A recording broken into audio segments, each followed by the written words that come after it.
right, folks, we got a loaded Monday for you as we will talk NHL playoffs, NBA playoffs.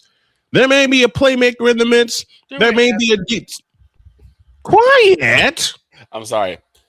I'll just say it like this. I'd like to begin with the following statement. You're about to witness the strength of sports knowledge.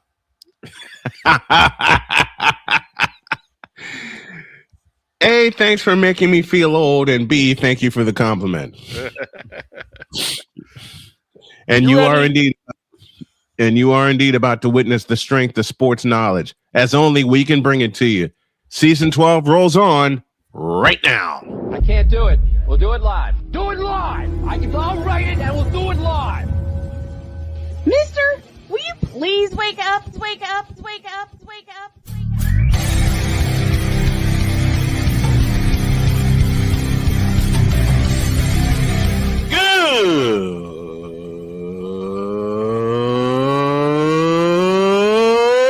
Good morning. Snowman here to all you Brock Purdy and San Francisco 49er haters. Shut up. I got to thank you, Shane. I mean, whatever happened to the games where breaking 100 points was, I don't know, unusual?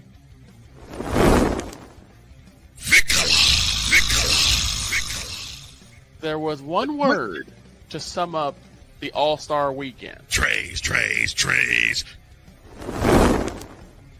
Because we take this job so serious. Splash Brothers, yes. Ray Allen, replace him with Steve Kerr. Reggie Miller, yeah.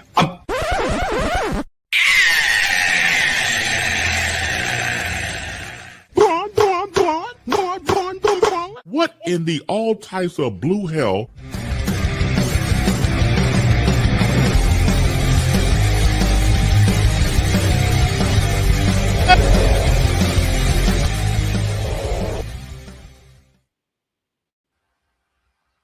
You ready, partner?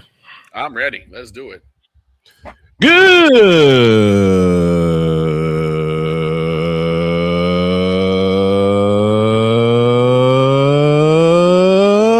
morning and welcome to the Manic Monday. Yes, I'm fighting the cold edition of Snowman in the morning. Glad to have y'all with us. A ton to get to today. A ton. Playoffs have started in the NBA. Playoffs have started in the NHL.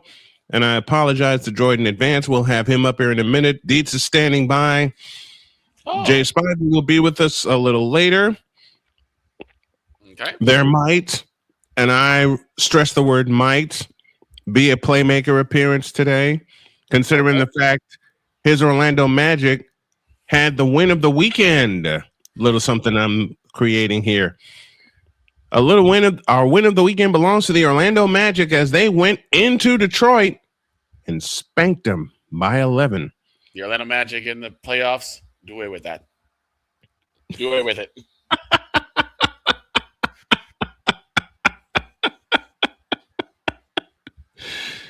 That may need to become a thing. Let's look in the Fanatics feedback zone very quickly. Zakia McCoy joins us. Zakia, where are you checking in from so we can shout you out properly? Napoleon Johnamite with us saying, how bad are the cuteness withdrawals today? Very bad. No comment. Very bad. No comment. And Napoleon borrows from you. If there was one word to sum up the A's pitching this weekend... Trays.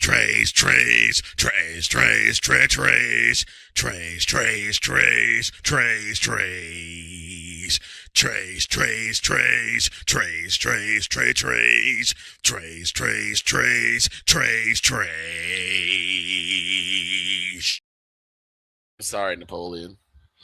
I'm not. Sox took 2 of 3 from the Oakland A's. Should have been all 3, but we can't stop walking anybody, especially when you have Max bleeping Muncy, a 2-time World Series champion, walk it off for them on Saturday in the 11th inning. But in a place, Northern California, that gives us a lot of pain, just like Minnesota, just like Kansas City, and a few other places, Milwaukee, Sox had 2 of 3. Milwaukee being another, Miami being another. But the Sox got 2 of 3 from the Athletics this weekend. So I am very happy about that. But we're going to begin with the NBA playoffs. Sorry, couldn't help it. And to help us with that, there's a royal waiting for us. Who's a royal? I can't even make that joke. You can't.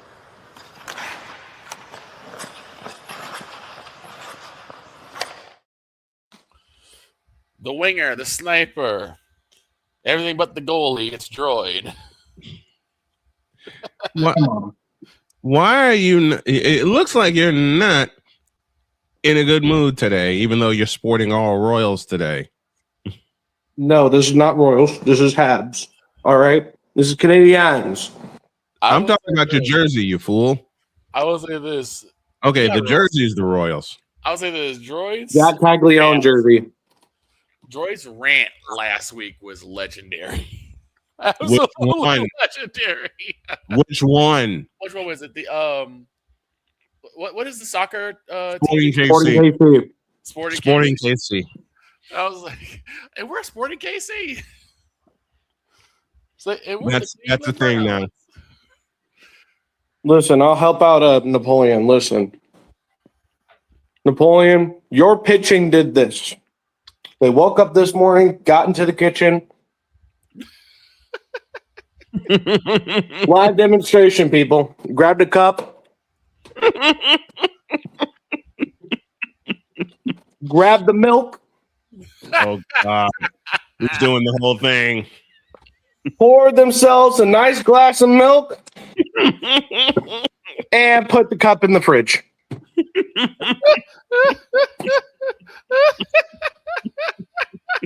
And don't forget the cherry on top. Put the milk in the cupboard. In the cupboard. That is what the Sacramento Athletics have done. I will say this: that is still more serviceable than. Never mind. I said we'd begin with the NBA playoffs, and I don't want to talk about it. We're gonna have to, but because here's the thing: an hour before game time, we were informed as Rockets fans that Kevin Durant was out, and then he came back. I'm sorry, what? And then it said right knee contusion, which I understand can happen. Oof. But now we're before game time? I don't know. That seems a bit suspicious to me. Right? To me, it seems like Kevin Durant is giving up on this Rockets team. You remember what he said about Jabari Smith? Mm-hmm. You want me to be totally honest, DROIDD? Kevin Durant's giving up. We've the seen Rockets that before. And honestly, I don't even want us to win the championship at this point. I don't want to give KD nothing. You walk into Houston, you leave with nothing. You lose. Good day, sir. Go ahead and take it, DROIDD. The floor is yours. Go ahead and take it. Listen, management messed up when we didn't sign a point guard because we don't have Fred VanVleet. You've been preaching that all year. So we don't have a shooter. Mm-hmm. What if they're calling the Slim Reaper ain't so Reaper anymore? He's just slim. Right. Yep. Gets injured an hour before the game. Ahmed Thompson can't shoot. Reed Shepard, don't even get me started on you, sir.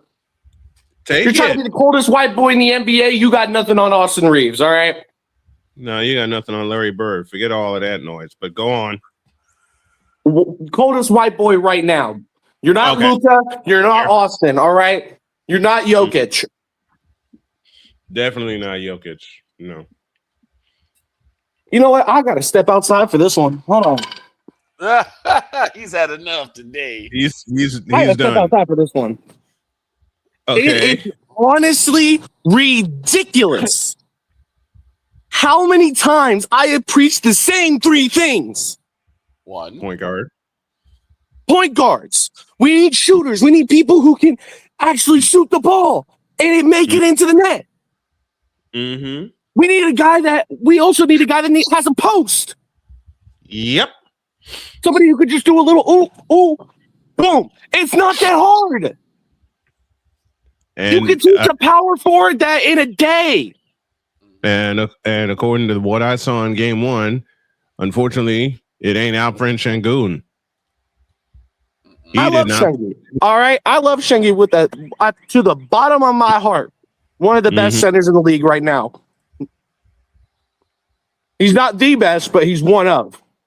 Mm-hmm. But you know what? I'm starting to agree with KD on Jabari Smith Jr. Because what in the world was that?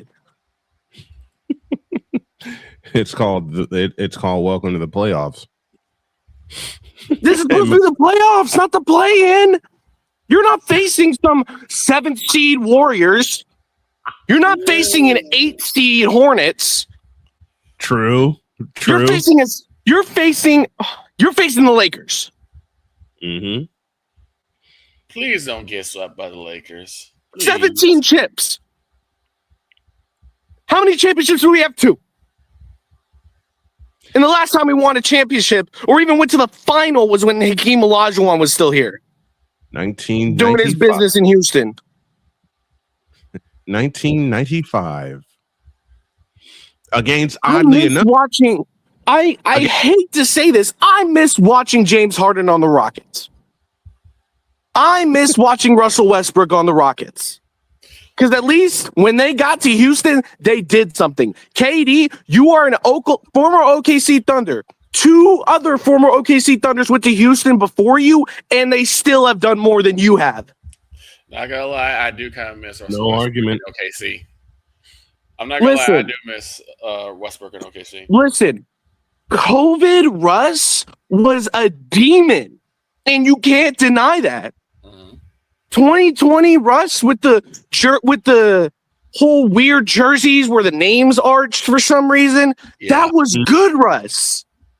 Mm-hmm. And I hate to see him in Denver now. And honestly, I would happily have Russell Westbrook back. I said it. I would happily have Russell Westbrook back in Houston. Because at least he's not KD. There's your graphic. At least he's not KD. You know what? There's a few. You know what? There's a few I can make with that. But continue, sir. I'm loving this. I'm loving it. It is you. We went into this game as the favorite. I will tell you, through multiple sports books, we are the favorites to win this series. Why? I don't know. But when you and I have, what do we lack? A shooter. What do the Lakers have? A shooter. Yeah. 2 of them, actually, Luka and Austin. And Austin Reeves. We don't have a post move. What do the Lakers have? Rui Hachimura. Several post moves. We don't have dunking. What do the Lakers have? A lot of dunk. We lack so much, and it's frustrating because I've been a fan of this team for so long. I've been a fan of this team since 2014. Do you know how I became a Rockets fan? Because of 2K14. When I faced off in James Harden in the NBA Finals in my career, I fell in love with the Rockets. That's how you fell in love with the Rockets. Yes, it was. NBA 2K14, one of the last best 2Ks to ever be created, next to 2K16, was the reason I fell in love with the Rockets. I'll admit, I stopped at the 2K12. I can't offer an opinion. I can't offer an opinion because I've never played it. But go on. And look at this. Look at this, Houston. You see what this is called? A beautiful day. Don't you ruin it tonight. All right? You better take game 2. Because you see this beautiful green? I love it. And I don't want you to ruin it. The Panthers already ruined my season. Oh. The Royals are already making this season worse by getting swept by the Yankees. Oh. Jakob Dobesh is the only thing making me happy right now. All right? Mm-hmm.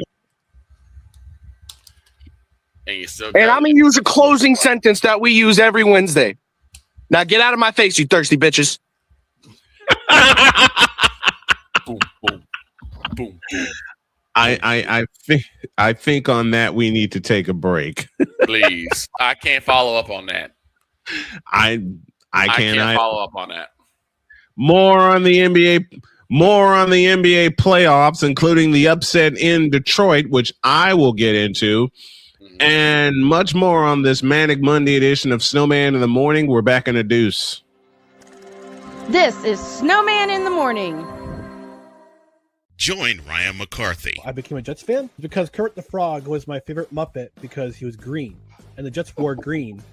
That's how I became a Jets fan. And Dustin Henry. ESPN is cashing all in on let's pay a few personalities and we'll just kind of fill in the gaps. As they walk you through all of the world of sports from their perspective. The Albany Empire, it's a literal circus. No credentials required. Where, Ryan, say the tag. Where you don't need a press pass to talk sports. Every Monday at 8 p.m. Eastern, 7 p.m. Central. On YouTube and where you can find all podcasts. Oh, yes. The tradition, the pageantry, the spectacle, the history, the slut. Wait. I gotta rep my brother's stuff right. All my DMV soldiers, stand up! And welcome to the Commander's Gridiron Report. You want your commanders to be repped right? Well, D. Willie is your man. Commander's Gridiron Report. Every Tuesday at 11:05 a.m. Eastern, 10:05 a.m. Central. On the Sotoba Media YouTube channel. Music by J. Cool. Where my soldiers? Right side. Commanders. Where my soldiers? Left side. Join the transporter to Hades. Your butt and gut becomes one. Join the reformer of hooker whores. This is my daughter, Placenta Booty Johnson. Join the bronze car. Whenever you are in distress, take off your baseball cap and throw it in the air. Join your very own superhero of broadcasting, Chris Bass. So whatever color crayon they get, they palm it and do two circles, and that translates to I can beat up black people. As he takes you through the week's paces in Baseline. Live every Saturday at 8 a.m. Eastern, 7 a.m. Central, Pacific Time Zone people, just stay asleep when this is on live and just catch the recording. Oh, I'm sorry. Exclusively on the Chris Bass YouTube channel.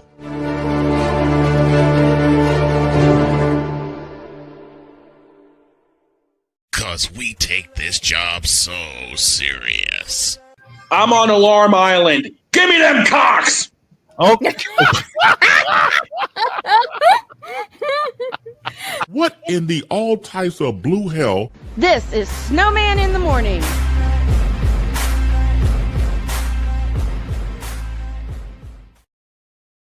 And no dog, you will never let us down. 19 after the hour. We'll bring Droid back up in a moment, but let's go to the Fanatics feedback zone. As mentioned, Napoleon and Zakia McCoy broke the seal.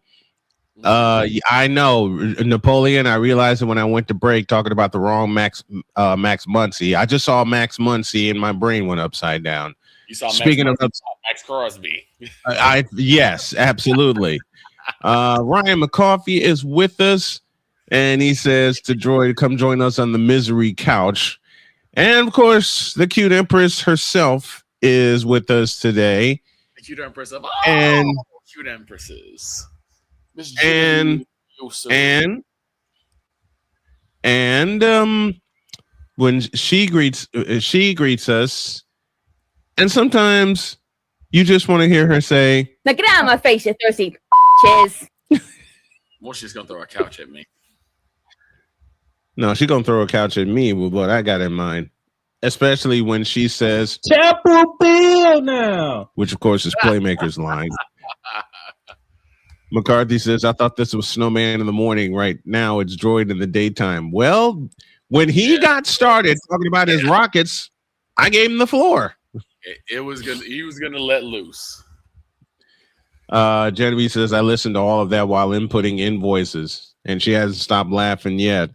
Nope. Oh, but listen, I know I'm going to get a couch thrown at me when I do this, but I have a message for you, Genevieve, and it sounds like this. Boat goes vintage, Genevieve-oso. I'm going to get yelled at. Yes, you are. The upset, as we're inside the NBA playoffs, right. We got NHL playoffs to talk about. What happened in Detroit? I have no idea. I'll tell you, Paolo Banchero happened in Detroit. Paolo Banchero spit that dog. I mean, I've heard all the doubts about, the Magic all year long. And a lot of it came, I will admit, a lot of it came from me. Then he went into Detroit and dropped 23 points. Orlando led that game from minute one, and they won game. They snatched game one from the top seed in the East. 112-101 was the final score in that one. Paolo Banchero did everything. Very even score. Well, also, you got to credit Franz Wagner, too. He did a lot that game. It may not appear on the stat sheet, but he definitely did a lot that game. Actually, it does show on the stat sheet. 7 it does. Floor, one of 2 from 3, 4 or 5 from the free throw line. All in all, 32 minutes and 19 points. He's doing the wrong thing. The whole team. 35 points in the first quarter for Orlando, and they offset 39 from Cade Cunningham. It was Cade Cunningham. Listen, we talk about team efforts. Yeah. Do we not? We talk about team effort all the time. Last night in Detroit, it was Cade Cunningham and no one else. Right. It's Cade. I think the problem was, you needed Jalen Duren to step up. He's that big man. He's supposed to play the big man. He's supposed to be the guy that stops Franz Wagner. But no, did he stop Franz Wagner? Not a chance. How many points did Duren get? Looking at that right now as we do a little live research. He finished. Thank you, Lewis Black Jr. You curse. Right. Listen, this reads this Pistons box score, and I never thought I would make this comparison again. And Victor, you've heard me make it several times. This box score reads like an old Bulls box score from the 80s. Right. And I'm not going to mention names. I'm just going to go down the list of the starters here. 17, 9, 8, 39. And we all know who got 39. And 8. You. Never mind. People got 8. People got so 8. You're telling me it's exactly what I thought was going to happen. Because the thing is, Detroit, when it comes to the playoffs, they choke. Yep. And you know what makes it so bad for Detroit? Like the Raiders. They choke. I'm sorry, Napoleon. I'm not. They're like, and I'm sorry. I know Deb's gonna hit. Listen, I know Deb's gonna hit me for this, but they're like the Philadelphia Eagles this past year. Philadelphia Phillies this year. You know what? The Philadelphia Phillies are done. We'll talk more about that in the second hour. But I bring up this comparison to an old Bulls box score when they faced the Detroit Pistons. You'd see something like 11, 7, 8, 7, and 46. And we all know who got 46 in that game. Right. This is how this box score reads. This is how this box score reads. Every game on Sunday was decided by double digits. And I got a friend, if y'all do not follow Football Nation on YouTube, I suggest you do, because he tells the truth with everything that's going on, like we do here. Every game, yes. Fool that came out of Memphis, Brian? Who are we talking about? On the Magic, there's this one fool that got traded to Orlando from Memphis. I forget his name. Desmond Bain. So if I'm looking at just from the box score, it looks like it's Cunningham, then it's Ben Simmons, and Ben Simmons. Ben Simmons. Yep. Cunningham was the only one starting for the Detroit Pistons. Ben Simmons. Right. It's like, I just make that comparison to that box score I read in 1989. At least in that one, it produced a win. This one, and I need to get this up here. Deeds is having trouble with his browser again. We don't know what's going on. I've had the same kind of trouble. We'll try to get him up here. But with that kind of box score and that kind of lack of balance, but see, here's a comparison. Before my other say, every starter for the Orlando Magic was in double figures.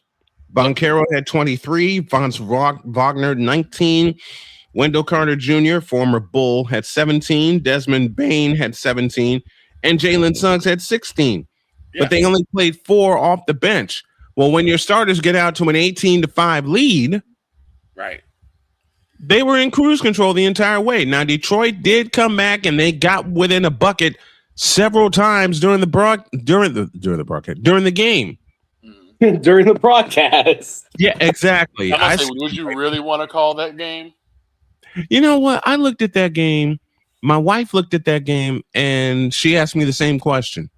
Glass. Because I flirted with it because as I said all year, the top seed was the Detroit Pistons. Then the Orlando Magic show up and they do this.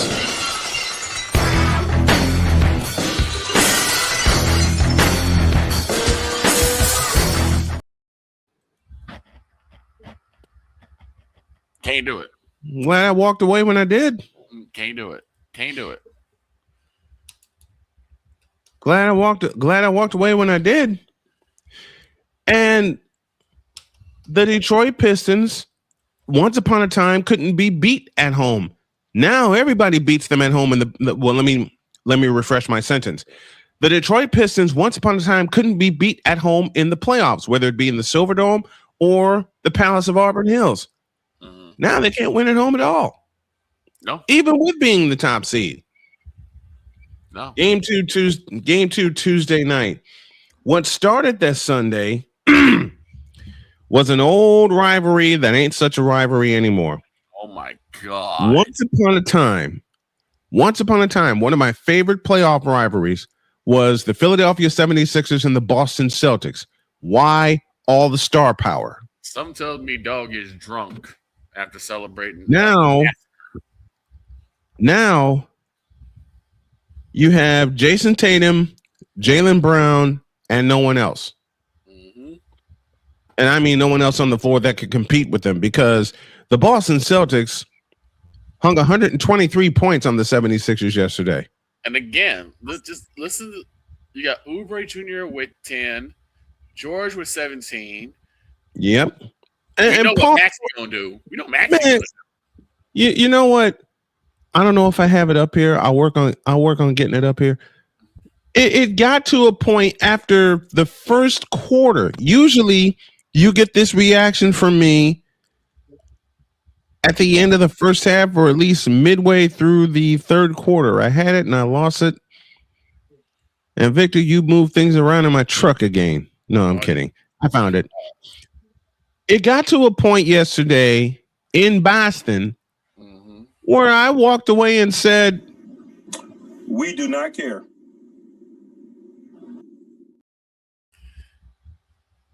You got to feel that way for this series. You got to feel that way for this series, because unless Philadelphia has a miracle in them, they're going to get swept by the Celtics again in the playoffs. And I'll say that this is ridiculous. This is a little more even scoring than the other game, the Pistons game, because at least only one guy, which was Bono, was out of double digits. But again, you go back to the Celtics, 25, 12, 13, 10, 26 points. Jaylen Brown. And then you got Peyton Pritchard off the bench with a dozen. I'm like, good grief. And Detroit's the number 1 seed. Not the way they played yesterday, and not according to this box score I'm reading from game 1 on Sunday. I feel like John Cena, Detroit is the number 1 seed. Are you sure about that? Are you sure about that? Absolutely. No, even better. To honor Cole Johnson, Detroit's the number 1 seed. You tripping. That's a lie. That's a lie. Thank you. I went another way, but Detroit, the number 1 seed. That's a lie. And us not having cuteness withdrawals. That's a lie. Yes, indeed. I had to slip that one in. But 51 points from Jason Tatum and Jaylen Brown. Philadelphia scored 46 in the first half as a team. Mm-hmm. That's crazy. I'm sorry, but there's no chance for Philadelphia to win a single freaking game in this series. None. I don't know what's going on defensively, but they didn't have it this past game at all. There was no defense to be had in that game. None whatsoever. And the supposed savior is not playing. So what they gonna do now? Listen, this Celtics Sixers series is over. Period. I'm saying, look, if I'm premature in saying it, so be it. But after what I saw yesterday, and I only watched 5 minutes. I'll say it is only the first game. Listen, let me say this in a way that Dietz would say it. And Dietz, I hope you're proud of me for doing it this way. Sixers taking the floor against the Celtics, throws to Jesus Christ. Oh, Jesus Christ. Even better. Sixers compete with the Celtics in this series. Who told this lie? Right. And then you got what Oklahoma City did to Phoenix. I don't want to even discuss that game. No, don't. And then you have what my pick to win the NBA World Championship did to the Portland Trailblazers last night. And I'm talking about the San Antonio Spurs. The Spurs look like the Spurs. 111 to 98. They too led from minute one. Another high scoring game that I'm pretty sure Snowman's not going to want to hear about, which is Raptors falling to, of all teams, I don't want to hear it. Cleveland. The Cleveland Cadavers. I'm looking at Sunday's games. Victor Wembanyama for the Spurs, 35 points. And we're the Cleveland Cavs. We're the Cleveland. I'll say it better. Give me this camera. Give me this camera. And we're the Cleveland Cadavers. I will say this. I will forever say Cleveland Cadavers because someone said it to me a long time ago. I know it's the Trailblazers. I know it's Portland, but if this game is any indication, Wemby is coming to his own real fast. Honestly, I do like the Trailblazers. I think they're really good competition for the Spurs. No, they're not. They're going to get swept. I'm going to say, well, even if they get swept, it's still... Listen, that's coming from somebody who literally says the NBA, quote unquote. True. But I'm just saying, I got a lot to say about the NBA. Yeah, listen, Wemby, I will say this again, and I will use this story. Wemby made a liar out of me. 3 years ago, when I went to see him play the Spurs play the Indiana Pacers, and a shout out to one of my dearest friends, and Bill Schoenig, who was the voice of the Spurs at the time. He has since retired. I wanted to see what the hype was about Victor Wembanyama. Right. Boy, did I see it that night and then some.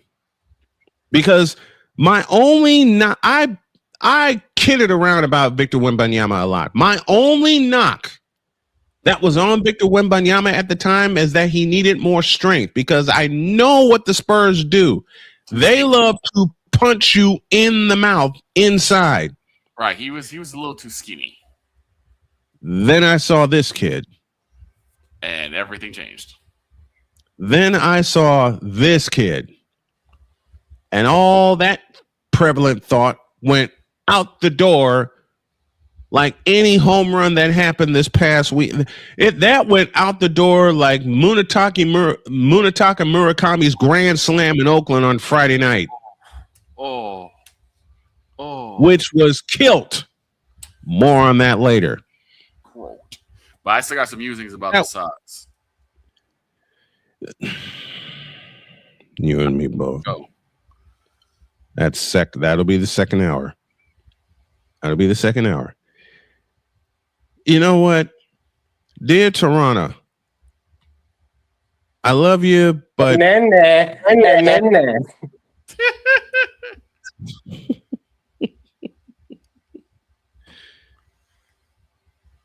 I mean, dear Toronto Raptors. Oops. Oh.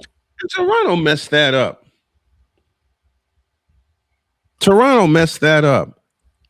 was supposed to do all of us real NBA fans a favor and take care of Cleveland and have them say, and we're the Cleveland Browns. Yes, I purposely said Cleveland Browns. I know I messed it up, but it's a purpose. Not after what I saw. Not after what the hell I saw. And Toronto had chance after chance after chance after chance in that game. Chance after chance. And they blew it. Yep. And wound up losing by 13. There was not a close game from what I'm seeing so far in this first round of the NBA. And I know it's game one all over the place. I get it. But every game that I've read was decided by double digits. And my buddy Mario at Football Nation said it best. And the NBA wonders why they're losing fans and they're losing viewers. Yep. It's pretty freaking predictable. You know something? We're going to take a break, come back. I got a Snowman's take about the NBA that a lot of people won't like, and I don't care. And at the top of the hour, Victor and I both have musings about our White Sox. Yes, they took 2 of 3 in Oakland. Yes, they split in Kansas City, but it should have been a much better result for 2 big reasons. We'll get into all of that. Take a break. When we come back, me and the NBA are going to have a fight. We're going to fight. We're not going to talk. We're not going to muse. We're not going to shadow box. We're going to fight when y'all get back. This is Snowman in the Morning.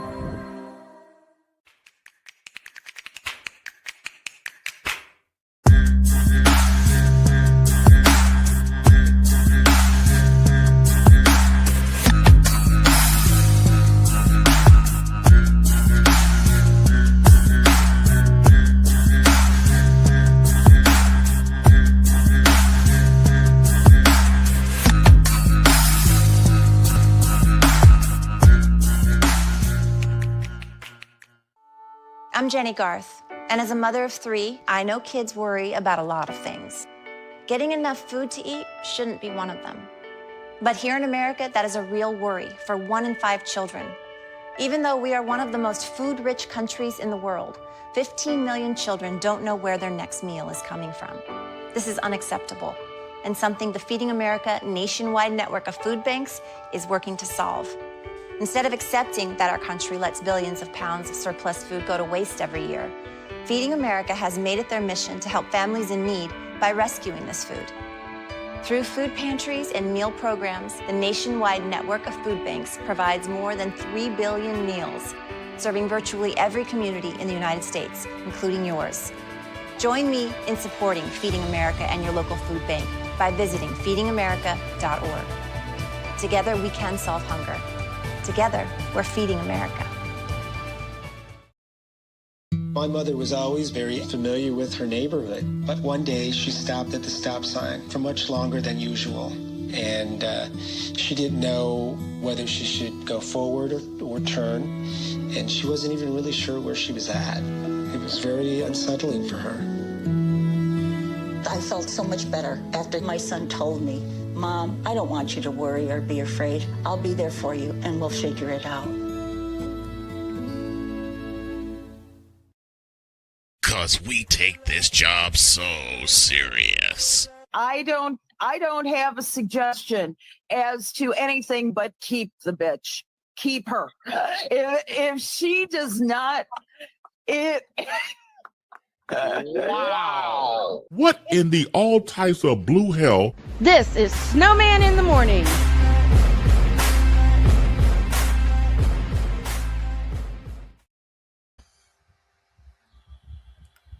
And thus was the birth of Mike Drop Moran. And yes, indeed. 41 after the hour, and dear NBA, I have a few things to say about you.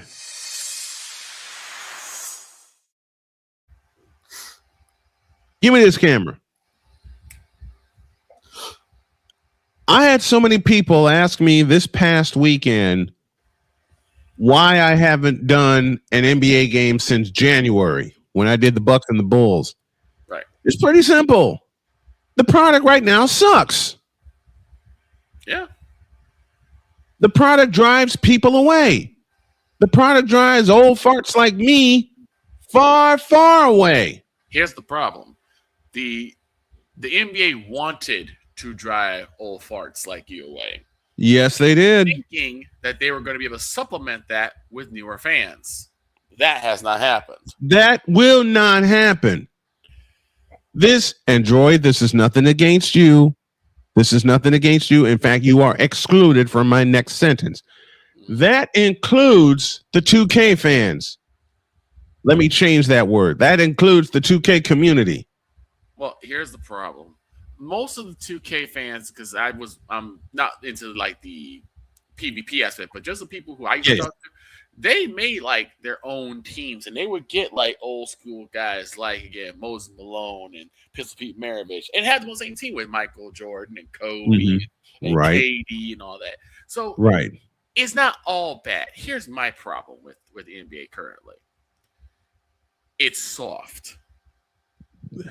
I'm sorry. Would you use that word again, please? I could have swore you said something I've been saying for 20 years, and that the NBA is soft. It's SAWFT soft. You want to know how? Back in the day in the 90s, there was a little thing called hand checking. Let me also bring up this point. There's an F word that's been lacking in the NBA recently. Oh God! How dare you cuss on my show with the word fundamentals? He's gonna say it. KD lacks fundamentals. Reed Shepard lacks. No, I'm kidding. You ain't wrong. I ain't going back there. So there is no lie with that statement. None. Please continue, because I'll go into some random music on that, and I don't want to right now. Now, give me this camera again. Take it. Every game in the NBA playoffs so far, all game ones have been decided by double digits. And I piggyback off of my friend Mario at Football Nation. I would love for y'all to check that channel out.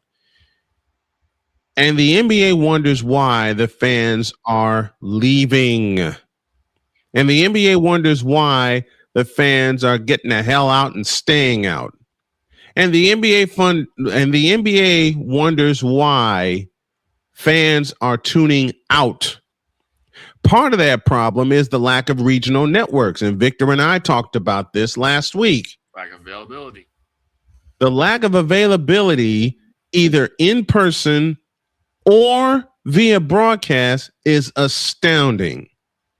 Because even when the Bulls were in their heyday, guess what it took? It took a team being built to be champions.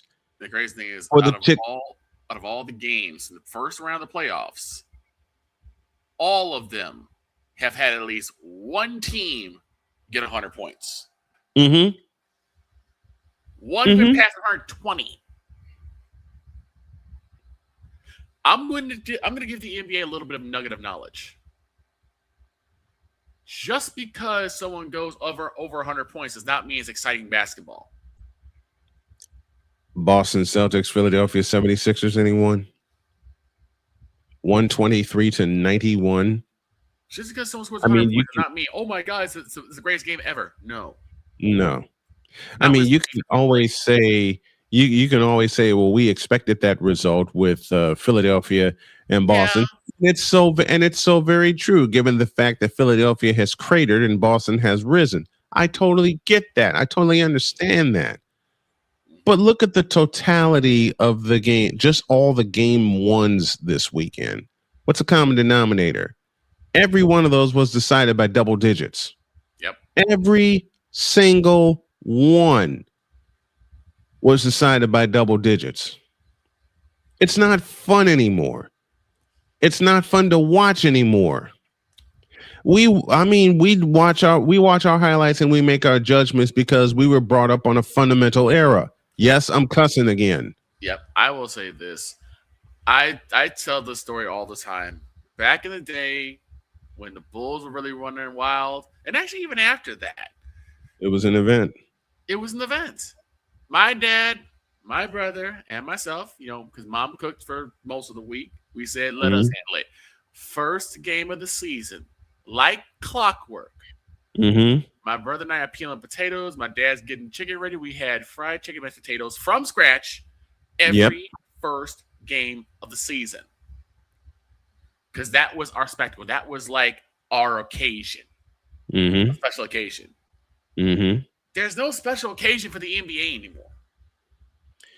Was it Christmas? When opening night becomes earlier and earlier and earlier in October, when you're competing with the NFL, when you're competing with college football, when you're competing with playoff baseball.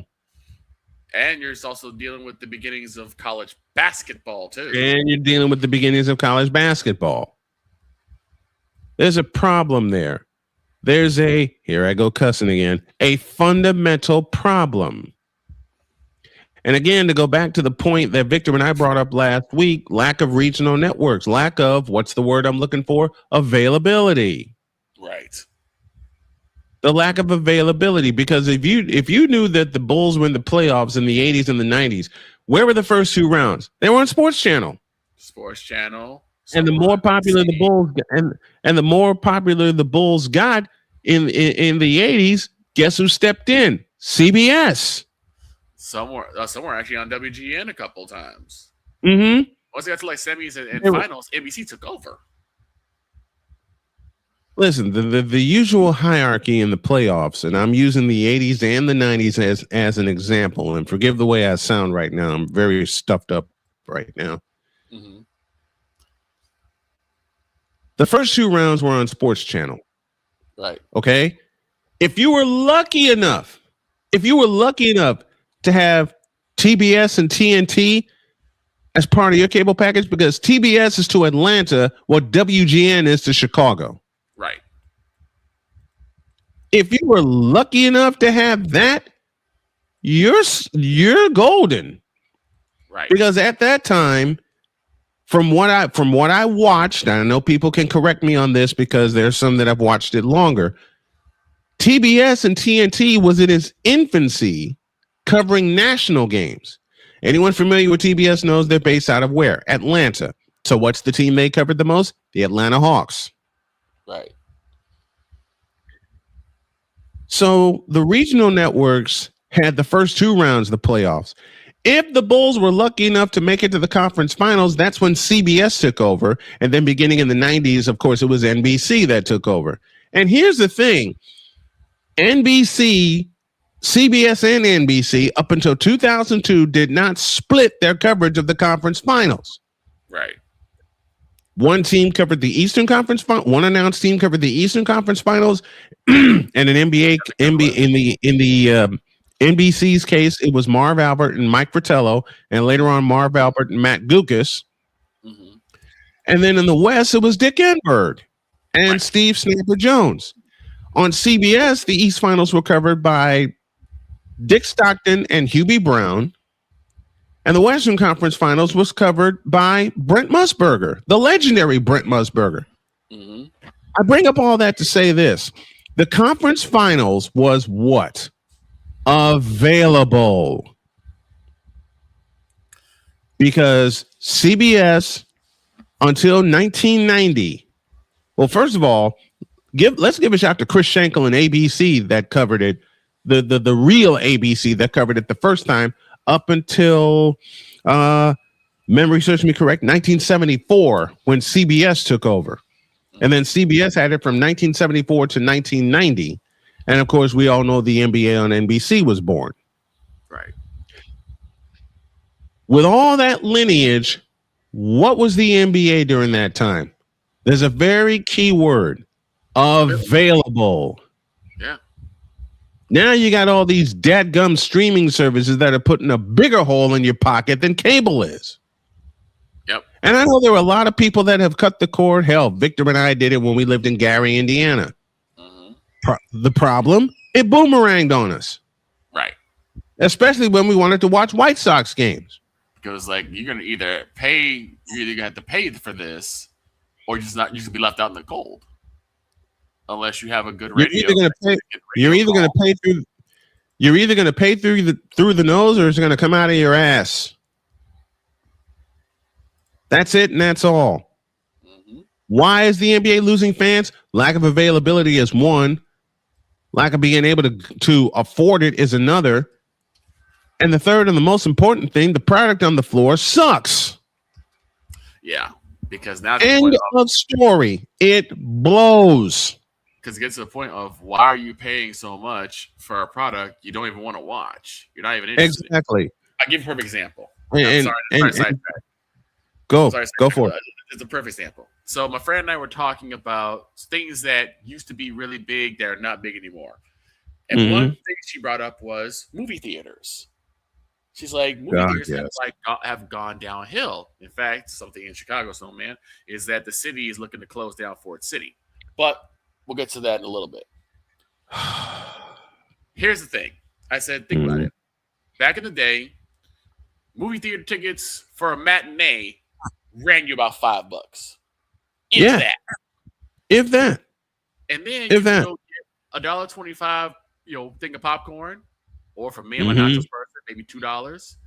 You have all the cheese you want, all the jalapenos you want, and for a date, it was affordable. Right, and for a date, that's probably what, maybe $25 for the whole night, or for the whole day. And then for the night, you might double it to like maybe $10 a ticket, but everything stays the same. Now, the last time I went was, I think I was watching Black Mass, which was the Johnny Depp movie. It was Joker. It was, and me and Bill actually went. It was $21 for a ticket, just for the tickets. No, thank you. And then it's enough for a small thing of nachos. It's another $10.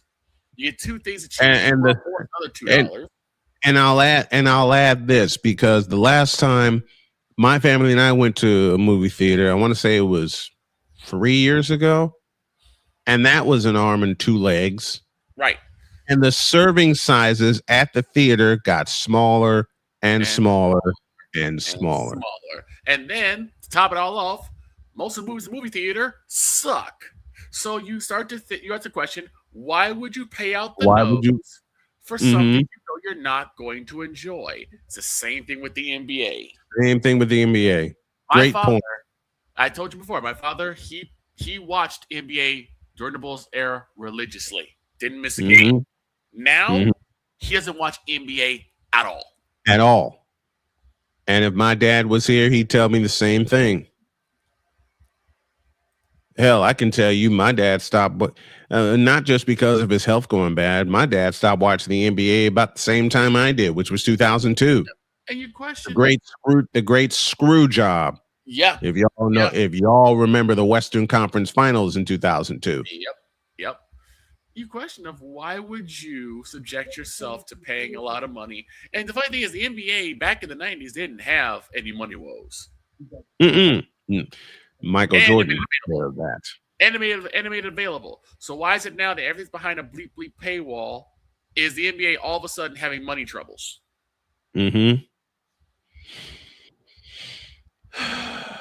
So it's gonna cost you either way. So you know how I paid it back? Pulling my fandom. Because the NBA today will never be the same as it was when I was growing up, which was fun to watch, fundamentally sound, and available. I mean, hell, y'all already know my favorite announced team of all time, Jim Durham and Johnny Kerr. Yep. They made it fun. I mean, Neil Funk is cheaper Neil Funk and Stacey King did. Look, and we met Stacey King. Yes. And he's as much of a clown off the air as he is on it. But that's who he is, and that's what drew you to Neil Funk and Stacey King. And we love it. Yes. That's what drew you to Jim Durham and Johnny Kerr, because Johnny Kerr was a nut. And don't you find it a little bit interesting, a little bit funny, that after Derrick Rose ends up, leaving Chicago, is when all of a sudden the Bulls games are no longer available? Yep. Today's NBA is a garbage fire full of dumpster pelicans. Yep. Burning dumpster pelicans. I will combine what Ryan McCarthy just said to what our brother Sensei Drew said best. Mm-hmm. The NBA today is a garbage fire full of dumpster pelicans, period. And it will and until Adam Silver gets off his ass and introduces fundamentals, hand checking, and actually fines teams for not playing defense, the NBA will always and forever be a garbage fire full of dumpster pelicans. I'll say this too. I understand that you want to keep players safe. I get that. You don't want to be barbaric. I get it. You don't want that. It gets to a point where if you're going to call a foul on someone just because they have a fever next to another player, that's a problem. Yeah. If passing gas to another player is going to cause a foul, you got a problem. And a lot of people are not going to like what I'm going to say next, and this is where I'll close it off before we go to the second hour. A lot of people are not going to like this. But since 2002, there has been one player and one player only that I put all the blame for the ills of the NBA at its feet. And why? Because yes, LeBron, it is you. It has always been you. It is you now. It will forever be you. Forever and ever. Amen. It's your fault, LeBron. You've ruined the NBA. You've ruined the stake of fans in the NBA. And you just ruined sports in general by being you. I will say this. Dog hemorrhoid. LEBRON. Hemorrhoid. I'll say this about LeBron. LeBron is, in a sense, suffering the John Cena effect. What do I mean by that? When John Cena became the main focus of the WWE, the product had went down. Now, it may not all be his fault, but because he's the poster child, he got the brunt of the blame. While I'm throwing the blame at him, and to make Victor laugh and Jen laugh while she's at work at the same time, this happened. This moment of Bron's sexual stupidity is brought to you by Hooked on Bron. Noted.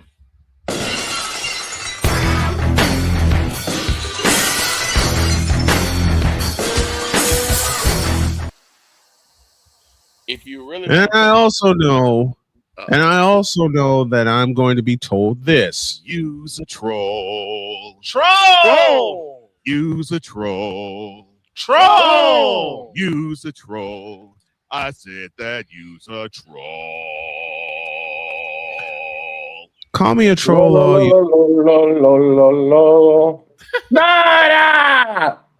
Exactly. I'll put it like this. Call me a troll. All you want. Call me every kind of hater that you want. I know what's going on from the 1980s to the 1990s to 2000 with the great screw job in 2002 to now. It is fallen down the freaking toilet. Period. I'll say this. And until you improve the basics, don't even talk to me. Yeah. I'll say this. I don't even think I can even put it at LeBron's feet. I put it at his fans' feet. LeBron is doing what he needs to do. I can't fault someone for that. What I can do is fault the slew of fans who do not pay attention to the game, who don't look at the ebbs and flows of the game, who only watches the highlights, who prompts up ESPN, who prompts up Facebook as their mecca. And then they pop up on YouTube thinking they're the greatest thing to broadcasting, which gets on my nerve. Nick Wrong, Ryan Hollins. You know what? I'll borrow from Wise El Jefe. Now, do I encourage this? No. This is a joke that Wise came up with. But we just need to all line up, have Nick Wrong and Ryan Hollins and a few others that suck LeBron's all the time. We just need to line up and sock him in the face. That's a joke from Wise El Jefe. Anyway, that's Snowman's take. What's yours?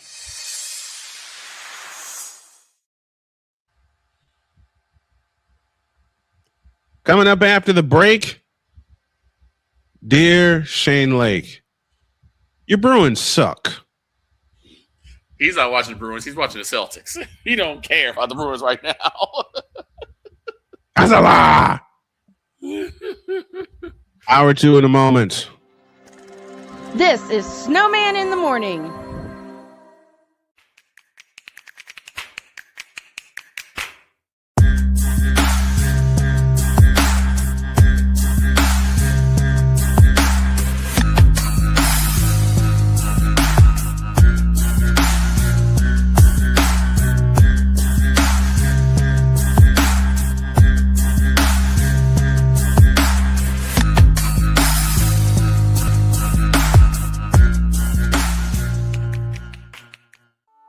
I'm Jenny Garth, and as a mother of 3, I know kids worry about a lot of things.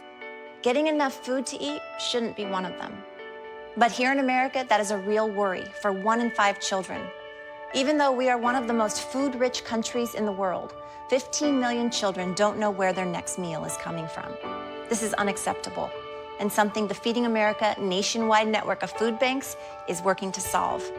Instead of accepting that our country lets billions of pounds of surplus food go to waste every year, Feeding America has made it their mission to help families in need by rescuing this food.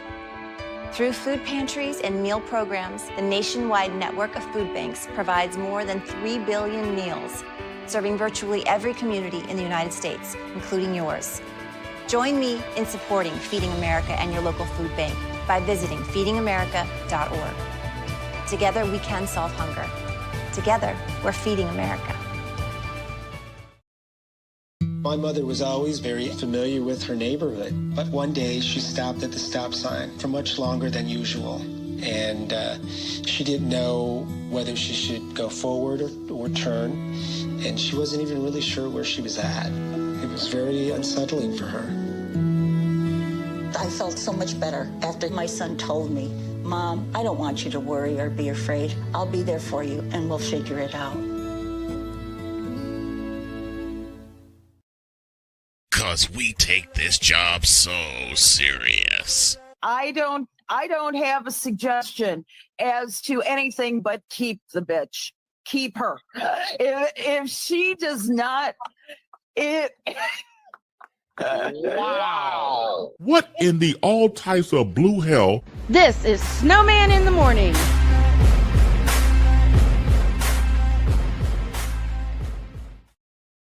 How do you break down a whole group of guys in one sentence?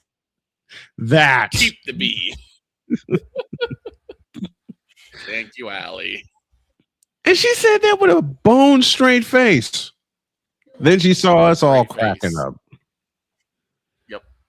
Yep. She said that with a straight face. 11:04, and we owe you an ID. This is Snowman in the Morning. You're listening to WJKS-DB, your Hoosier Sports Home and Indiana Sports Hub play-by-play voice.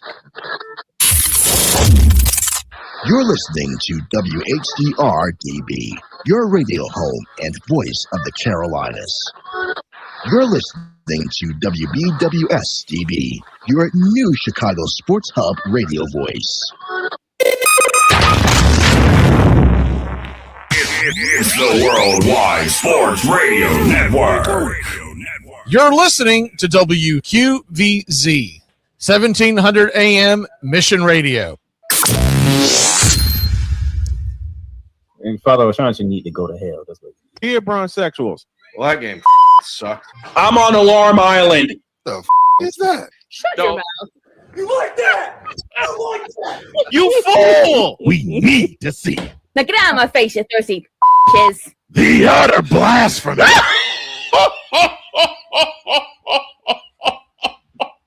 Mr. Cole Johnson. I have a good question. That's a good question. What the is Alarm Island? Ask Shane. He came up with the term. I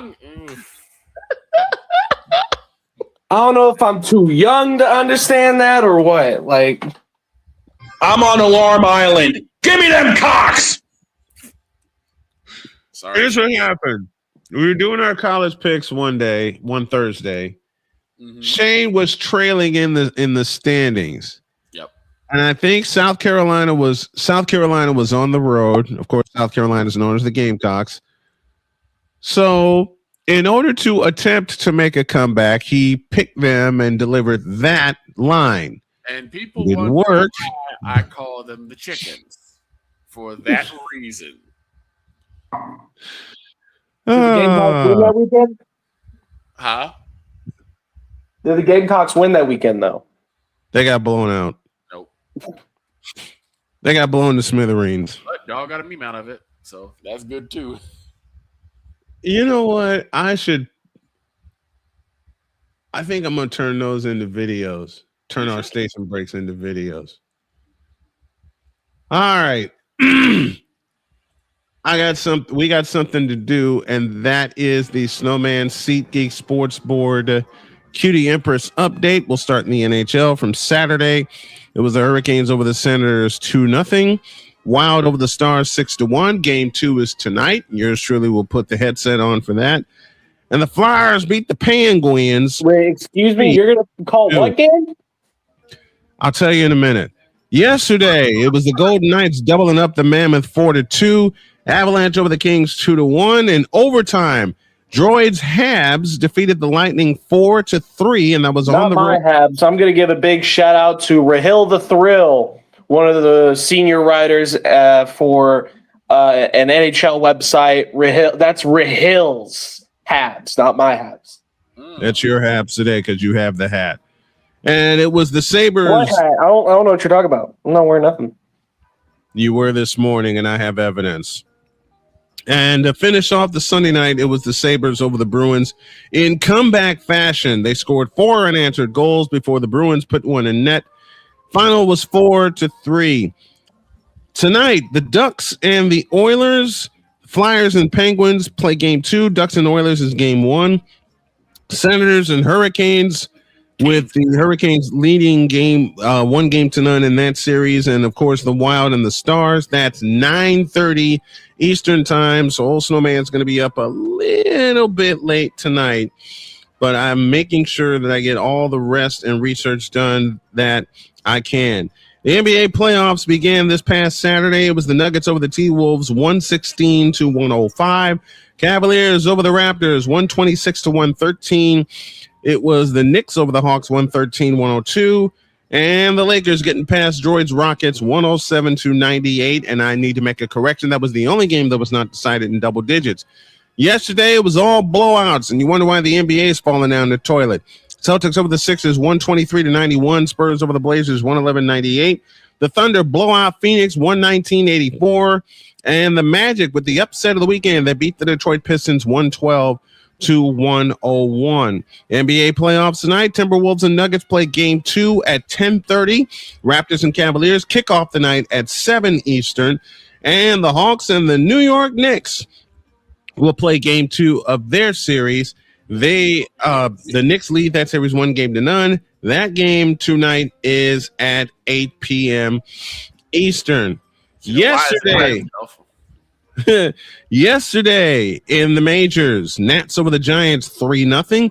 Cardinals beat the Astros 7-5 in 10. White Sox beat the Athletics 7-4. Mariners over the Rangers 5-2. The AL West is a cluster right now. Yes. The Yankees over the Royals 7-0 to complete the sweep in Kansas City. Blue Jays over the Diamondbacks 10-4. Pirates double up the Rays 6-3. It was the Cleveland Indians / Guardians over the Orioles 8-4. How did we lose to those guys? The Fish beat the Brewers 5-3. Reds get 3 in the 10th, and they beat the Twins 7-4.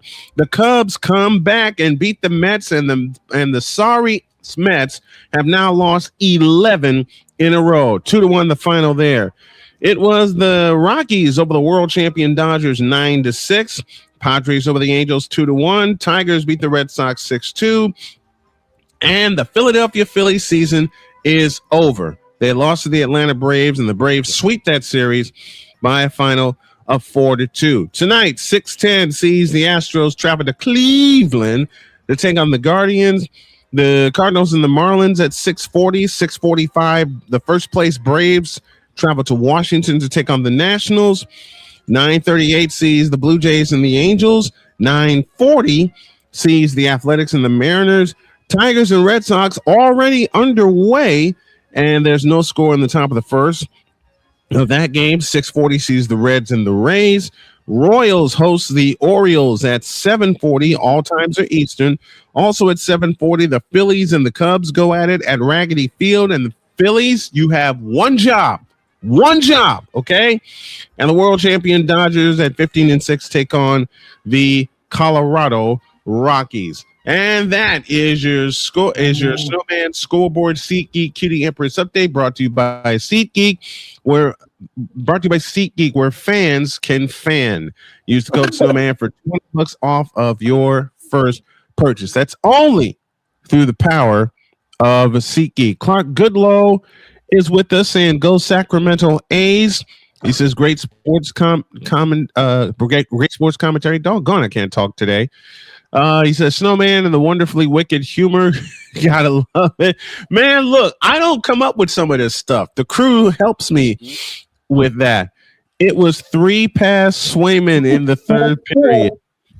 Yeah, baby. And Caleb Hernandez, Dietz's pick of the week, because you know we have to draft this week.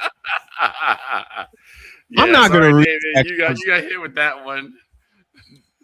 Napoleon says the NBA is trash because of a certain. Napoleon Johnamite says the NBA is trash because of a certain false goat, which I will explain more on Wednesday. And you know McCarthy's comment, which started that whole rant, because today's NBA is like a garbage fire. It is unwatchable. Ain't that the truth? It really is. And people wonder why we do nothing. Most people do nothing but highlights. All right. NHL playoffs are in full swing. Canes and pie. And shut up. Aho gelada nachamada canes and pie. That's the Blake Hammer. Droid, you're gonna need to move. Droid, you're gonna need to move your camera because we're coming to you next.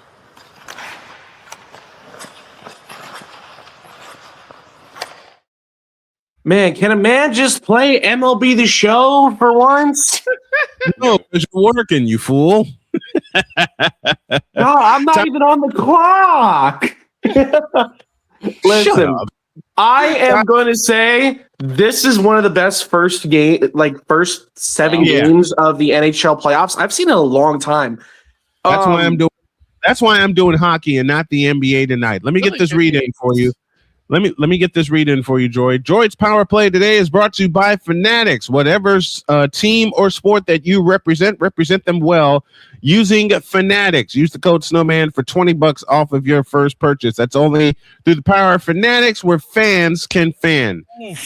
Deemed fit. Deemed for first responders. Ooh. There you go. There you go. Already, he's been for a long time. The NBA equals Jets season. Give me this button. Damian Hernandez, dead to the field, and it's out of here. Let me. Where is that button I'm looking for? Damian, for your comment, and we all agree with you. Here you go.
Yes, indeed. Droid, I tell you what, man. The first games of these playoffs in the NHL, awesome. Absolutely awesome. I mean, it's I the paid more combination of attention to goaltending in this the playoffs. It's the goaltending. I mean, I can probably, let's see, if I have the ball knowledge I say I do with hockey, I think I should be able to name every starter. So for the Anaheim Ducks, you got Lucas Dostal. For the Edmonton Oilers, I believe it's Tristan Jarry, the man they traded for out of Pittsburgh. For the Utah Mammoth, it's Karel Vejmelka. For the Vegas Golden Knights, I thought Aiden Hill, but it's actually Carter Hart. Because Aiden Hill is out with injury.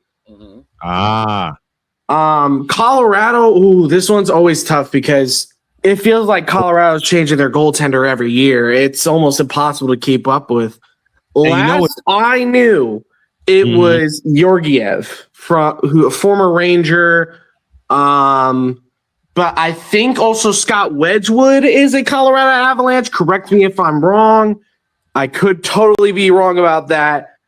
Avalanche goaltending is not my strong suit. We'll just say that. The Stars, it's Jake Ottinger. For the who got blitzed on Saturday night. The Minnesota Wild. I think they're going with the young rookie Jesper Wallstedt as their starting goaltender. Philip Gustafsson backing him up. I believe both of them are Swedish.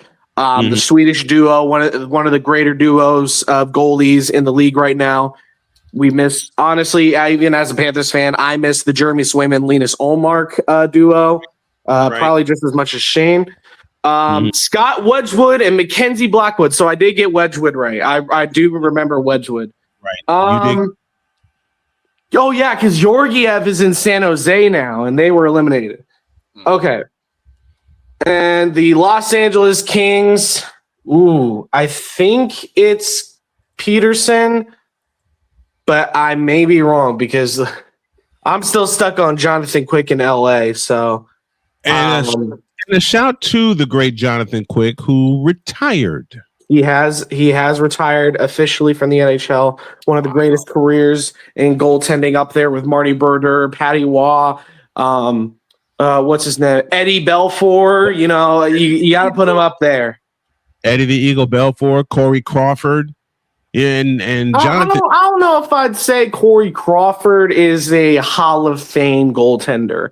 A lot of that Chicago Blackhawks team was Jonathan Toews, Patrick Kane, and Duncan Keith. But you said it yourself in the conversation we had recently. You may have all that firepower, but if you got no one in the net to back you up, then doesn't matter. Listen, he was a Tim Thomas, all right? He was mid enough to the point where the defense didn't have to do much. Corey Crawford, I believe. I don't know if Corey Crawford will be elected to the Hall of Fame. That part I don't know, but Corey Crawford does. His name is forever cemented on 2 cups, so it doesn't really matter if he makes the Hall of Fame or not. He technically is still in the Hall of Fame, just on the cup. Just so like I could say, oh yeah, Sergei Bobrovsky's in the Hall of Fame because his name's on the cup twice. Like it's this, you can say the same thing about any goaltender who's won 2 cups and not in the Hall of Fame. The goalies in LA, according to Ryan McCoffey, are Darcy Kemper and Anton Forsberg. Ooh, that's probably why. I haven't heard Darcy Kemper's name since he left Washington, so he's very under the radar goaltender, and I didn't really remember him, which is very bad because I remember if I remember Darcy Kemper's career, he was in Arizona for the longest time, and then he left to Washington, and then now he's in LA. I need a favor from you, Droid. What's that? What is the best website where I can grab starters? Because I got starters. Daily Faceoff is where I get all my starting lineups, but also keep an eye on Twitter. If the Panthers ever make the playoffs again, Jameson Olive is one of the best resources. Anybody who writes articles for the respective teams. So when you're going through articles on team websites, check the names, see if they've done lineup updates or starters in the past. Right. I personally, like an hour before the game, I check the app called Real, REAL, and they give me the starters, the expected starters, confirmed starters, etc. Okay. Because the game, you asked me a question, I will answer it. The game I'm going to put my ears to tonight is Wild and Stars, and that's at 9. Jesper Wallstedt versus Jay Gottinger. That's going to be a great matchup. Jay Gottinger's looking a bit shaky. The Minnesota Wild with Quinn Hughes and Kirill Kaprizov and Joel Eriksson Ek are looking absolutely amazing. It's my series to watch in the West next to Ducks Oilers. But other than that, it's the best series. That is why I'm putting the headset on for that particular game and that particular part again. And then for the East, well, Carolina right now is Frederik Andersen and Brandon Bussey. And then in Ottawa, you got Linus Ullmark, and that's pretty much it. Any other name you say will not be as good as Linus Ullmark. So for Buffalo, it is Ukko-Pekka Luukkonen, Alex Lyon, and Colton Ellis. Alex Lyon was out with injury, so currently backing up UPL is Colton Ellis. For the Bruins, it's Jeremy Swayman and Jonas Korpisalo. It's going to be Swayman all series long. Even if the Bruins get eliminated, it's going to be you're not going to see any Korpisalo time. Yeah, it's going to be Swayman for that entire series. And then for the entirety, the rest of it, we'll say, the Lightning, Vasilevsky, we know that. I think Johansson or Johansson, some weird Jonah type name. He used to play for the Panthers, and he's terrible. So just hope Andrei Vasilevsky doesn't get injured, Tampa fans, or else you're done. You're done. Yeah, and then now in Montreal, I know all three goaltenders. It's Sam Montembeault, Jacob Fowler, and the starter Jakub Dolbash, the Czech goaltender, drafted out of Topeka, Kansas, but not from Topeka, Kansas. He's from the Czech Republic. I love Dolbash. Well, in terms of the first few games, it's everything I expected except Wild Dallas. That was not what I expected. I was telling you it was going to be a 6-game series. Dallas was going to win it. And right now it's looking like it's going to be a 5-game series and the Wild are going to win it. It could be one of two ways. Given the way the Wild played Saturday night or Saturday afternoon, it could go one of two ways, and both of them are extreme. It could be either a sweep or a gentleman's sweep for Minnesota on one side, or if Dallas gets their act together tonight, it could go the distance. It definitely could. If Dallas gets the win tonight, I definitely see this even going 7. That's going to be the big if Dallas can get in and get out with a win. They have to split in Dallas, and they must win tonight. This is one of the earliest must wins I've seen in a long time. But if Dallas doesn't win tonight, they're in trouble. My big question mark right now, Brian, is actually the Colorado Avalanche is my biggest question mark right now. Only beating the LA Kings by 1, I believe, because I believe it was a 2-1 final or 2-0 final. 2-1. That's not a question for me, because to borrow from Magic Johnson, whether you win by 1 or 21, you're still up 1-0. And the Avalanche defended the home ice. Now they're going to get a challenge. I believe they're going to get a challenge and a half from the Kings. But listen, we've seen from the Oilers, the Kings do not go down easily. They will not bend the knee to anybody who is claimed better than them. That's always been their mentality. And I think Artemi Panarin and Anze Kopitar, his final season in the NHL, we will miss you, Anze. Once it's all playoffs is over, Anze Kopitar will officially hang up the skates. He has announced not too long back.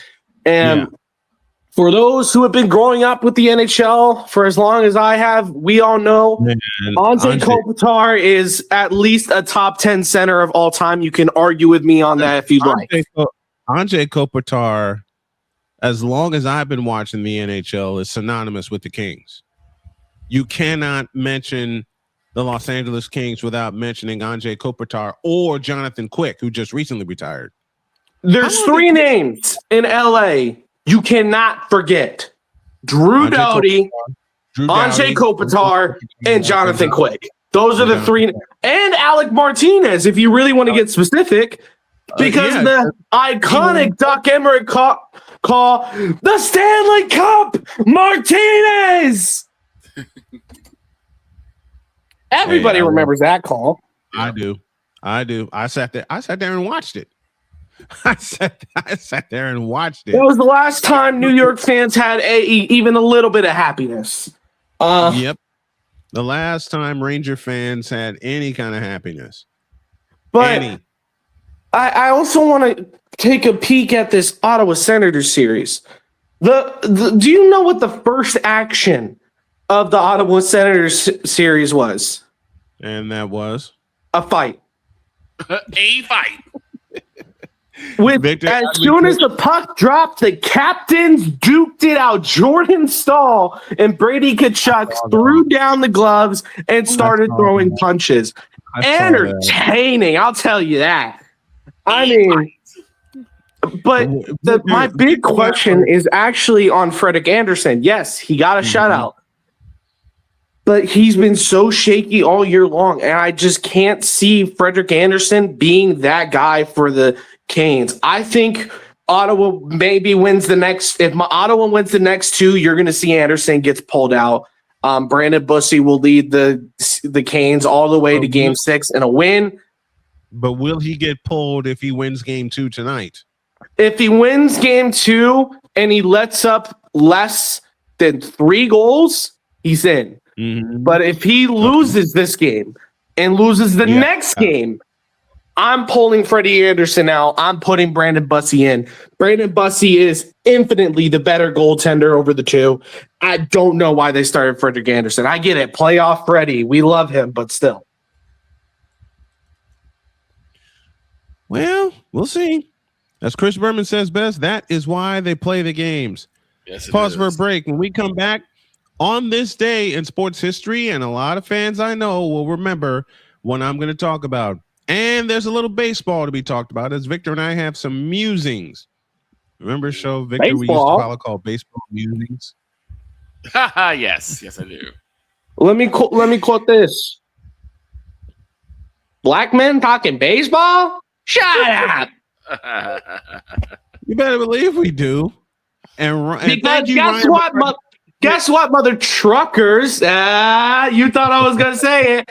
Black men talk baseball, and you're going to see it with Victor and Brian. Have a good day, y'all. Back in a deuce. This is Snowman in the Morning.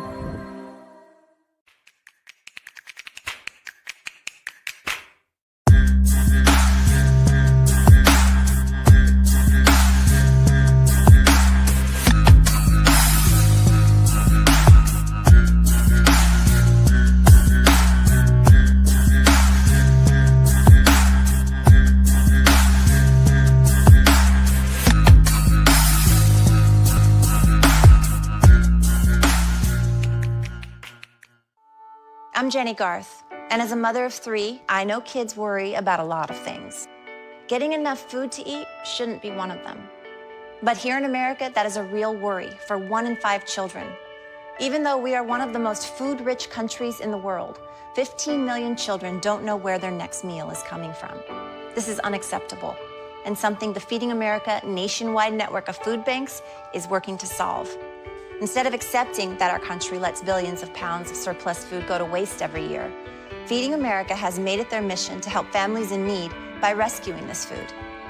Through food pantries and meal programs, the nationwide network of food banks provides more than 3 billion meals, serving virtually every community in the United States, including yours.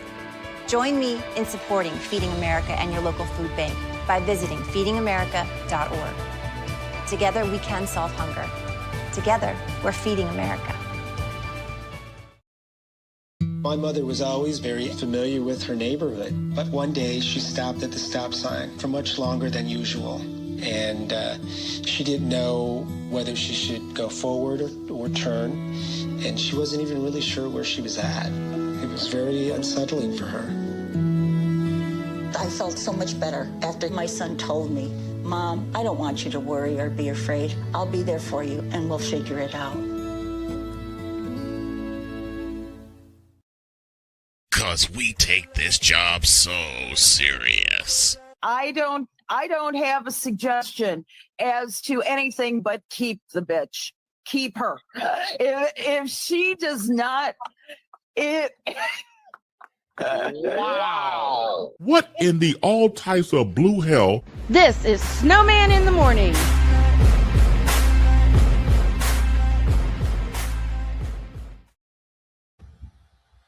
Lord have mercy. And you're going to hear from her later this week. Allison Moran, Mike Drop Moran, will join us on Friday. And folks, John Leahy will join me for Mike to Mike. You'll see that Thursday morning. And one of these times we will have the great Ryan McCarthy on the show as well. And folks, we are 4 days away from the NFL draft and the hilarity that will ensue there. And if you want to get some if you want the real coverage, if you want the real coverage, the laughs and everything, check out Snowman Multimedia for the NFL draft for the first round. When we did the first round of the draft last year, I watched it. And Bay was with us. I've watched it every single day. Same. To this point. Same. My friend was, don't say that. Don't get me up. Don't get me up. Don't get beat up. And then he would mute him, and then he muted himself and cuss. And cussed. Exactly. Oh my gosh. 33 after the hour. And oh hell. This is a combination effort, folks. If I can find the darn thing. Which unfortunately I can't. But I'll do it. I don't have it. Oh, okay. Because you know why? I don't have your element up here because I'm giving it a refresh. Okay. But I can do this. Black men don't talk baseball. Bitch, are you for real? Who told this lie? Man, Victor and I have been talking baseball together since we've been friends. Yep. Now, I got a question from my beloved Chicago White Sox. And I'm going to need a button here. Hang tight. Uh-oh. And while I am pressing that button, we got everything. Oh, wait a minute. You know what? There's an update that I didn't do. Oh. And it comes out of San Francisco. And it goes like this. Okay. 12th Pro Bowler Trent Williams put. Oh, Trent Williams is saying put. Okay. Wouldn't expect him to go anywhere.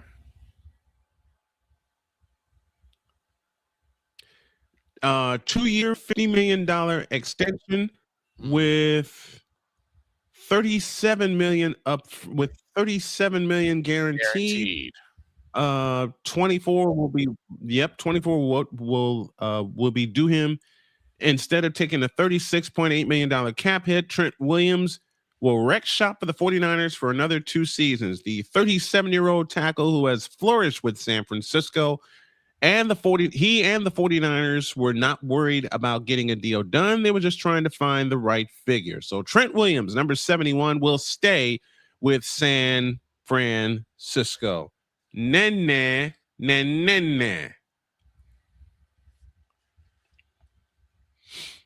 Who was that aimed at?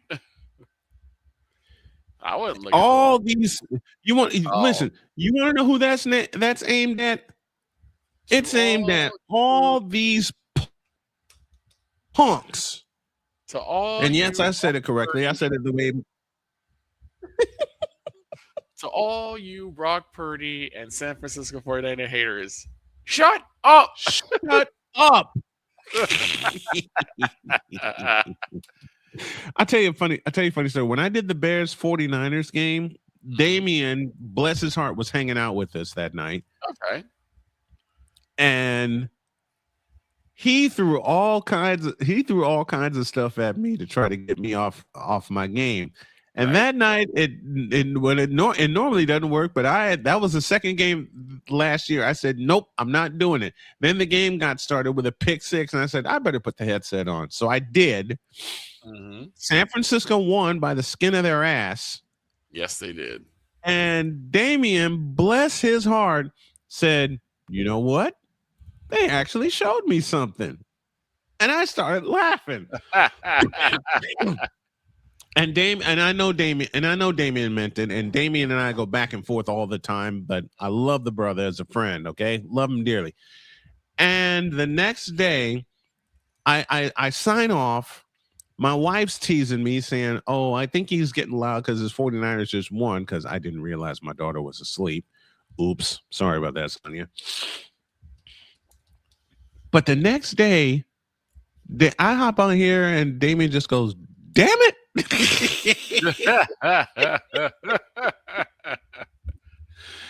All right, Victor has some musings, and so do I, about our White Sox, even though they did win the series in Oakland. But we have some questions for you, Chicago. Ladies and gentlemen, these are the random musings of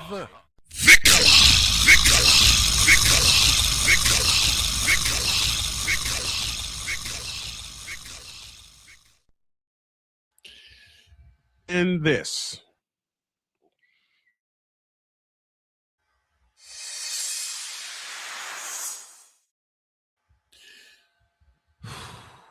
Dear Chicago White Sox, you took 2 games from the Athletics. That's great. That's great. You split with the Kansas City Royals. That is also good. But do me a favor. Please stop relying on the long ball. Thank you. The majority of your wins have come off to you guys going yard and leaving the block. Now, that is fine in the interim, but you have got to come back to what got you to the dance. And y'all haven't been to the dance since 2005. Actually, 2021 when they won the division. Oh, they won the division. Okay. Well, I meant the World Series. Oh, the World Series. Yeah, that's 2005. Listen, I'll take it from here. You know what White Sox organization that you need so very badly, and that deficit is staring you in the face and you don't know it? What's the word I'm looking for? Pitching! Yeah. Because I hate to say this about my team, but let's call a spade a spade. You need pitching, and right now, even though the kids are young, and I understand that, you ain't got it. You need a veteran arm. Somewhere you need a veteran arm, an established veteran arm, someone who can show poise. Because the last couple of games I have seen, someone who can throw some innings. Doggone it! It's not someone who can throw 6 innings. Here's Go ahead. As a pitcher, that's my take. As a pitcher, you're gonna get rocked. The best pitchers, the great pitchers, are the ones that know they're gonna get rocked and can still keep throwing strikes, can still keep the game close. What I have seen in the past couple games is that when the Sox pitchers get rocked for a home run, they start shaking. It messes up. It messes them up. It messes them up, and it pains me to see it. Yeah. It pains me to see it. But there's something else that's bugging me besides the lack of pitching. And here I go cussing again. Go ahead. The lack of fundamentals, like 4 little letters that Victor and I speak of all the time. And those 4 letters are RISP. What's that stand for? Runners in scoring position. It's crazy that how big analytics has gotten in MLB. That one has not been looked at. I mean, doggone it. The master teacher is here. What's up, BGS? And since BGS is here, I'll greet him the way I greet him Saturday nights when I hang out with him and the bunch in the Coliseum. And look who's coming up.